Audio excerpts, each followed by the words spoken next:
Hello everyone, welcome to Sprint UPSC. So we are discussing the history of Tamil Nadu board and this is the chapter 17 which is all about the India under Delhi Sultanate. So देखिए दिल्ली सल्तनत के अंदर India कैसा था, ये जो पूरा chapter 17 है इसका हम रिविजन करने वाले हैं इस सेशन में.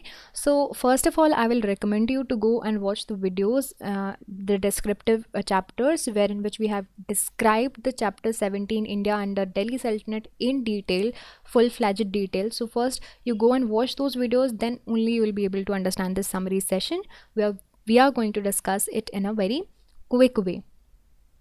So first of all you need to understand what all are the contents in this chapter. तो इस chapter के contents क्या क्या थे, इंडिया अंदर दिल्ली सल्तनत. So दिल्ली सल्तनत का बेसिक हमने पॉलिटिकल समरी देख लिए हैं इसके पहले वाले चैप्टर में.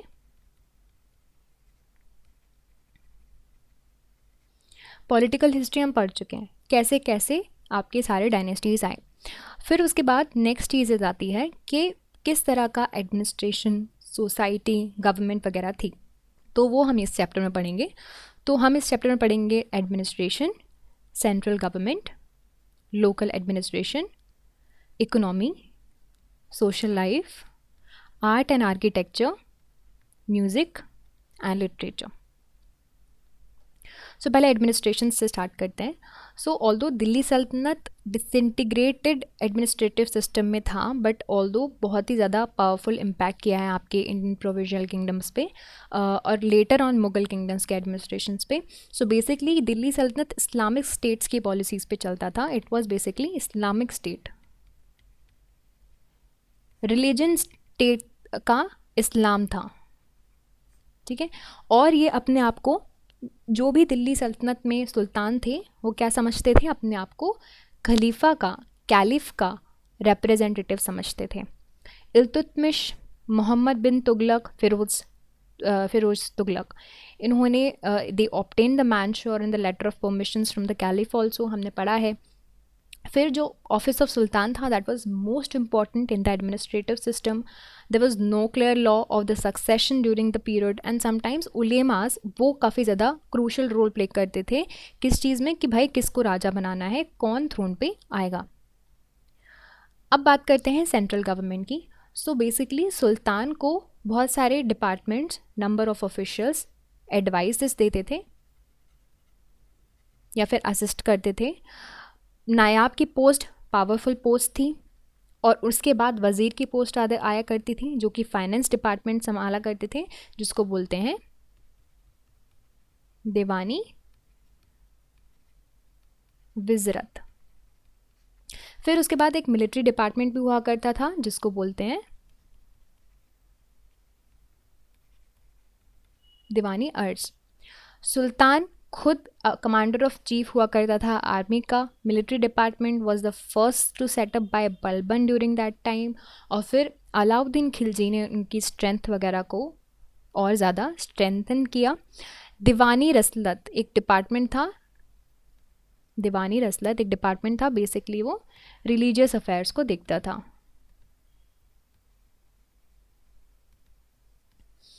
जुडिशियल डिपार्टमेंट भी हुआ करता था जिनका जो हेड होते थे वो होते थे काजी. अब बात करें लोकल एडमिनिस्ट्रेशन की. सो बेसिकली जो प्रोविंसेस थे उनको इक्ताज बोला करते थे. दिल्ली सल्तनत के जो भी प्रोविंसेस थे उनको इक्ताज में डिवाइड किया गया था एंड इक्ताज को फर्दर डिवाइड किया गया था शिक्स में. और फिर शिक्स को के बाद नेक्स्ट डिवीज़न था प्रांगण और प्रांगना. अब प्रांगना में क्या होता था, बहुत सारे विलेजेस हुआ करते थे. It was a group of villages जिनको हेड कर रहा होता था आमिल. Okay, understood. Village was the basic unit of administration. फिर उसके बाद पटवारी की पोजीशंस भी हुआ करती थी और बेसिकली ये वही सेम पोजीशन है जो आज की डेट के पटवारी की होती है, यानी कि अकाउंटेंट की जो है चीज़, बेसिकली अकाउंटिंग चीज़ें करते थे.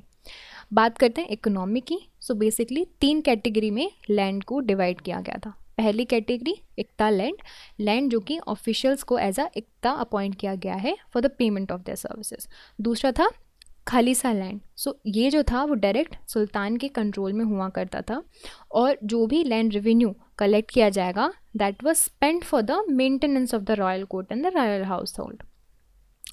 फिर एक तीसरा है इनाम लैंड।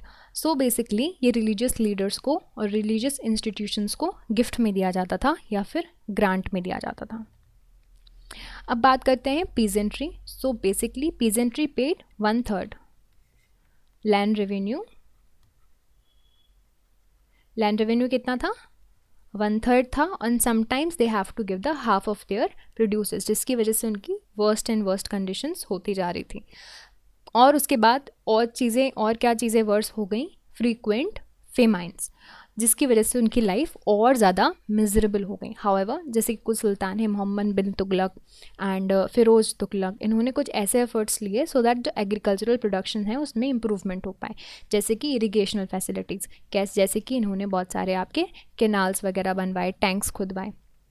फिर उसके बाद तकावी लोन के भी हमने देखा था कैसे इंट्रोड्यूस किया था, है ना। तो ये सारी चीज़ें की। फिर उसके बाद बहुत सारे एग्रीकल्चरल डिपार्टमेंट्स बनवाए। देखो यहाँ पे मोहम्मद बिन तुगलक ने भी बहुत से स्टेप्स लिए हैं, जैसे कि एग्रीकल्चरल डिपार्टमेंट्स बनवाए, जैसे कि नाम है दीवान खोई, है ना। तो ये क्या करते हैं, इन्होंने सपोर्ट किया आपके फार्मर्स एंड पीजेंट्री को।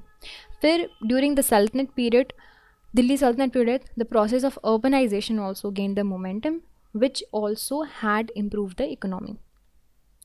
फिर अगर बात करें ट्रेड की, तो इम्पोर्ट एक्सपोर्ट बहुत ज़्यादा होता था। एक्सपोर्ट हम बहुत सारी कम्युनिटीज़ करते थे, पर्शियन गल्फ़ को, वेस्ट एशिया को, साउथ ईस्ट एशियन कंट्रीज़ को।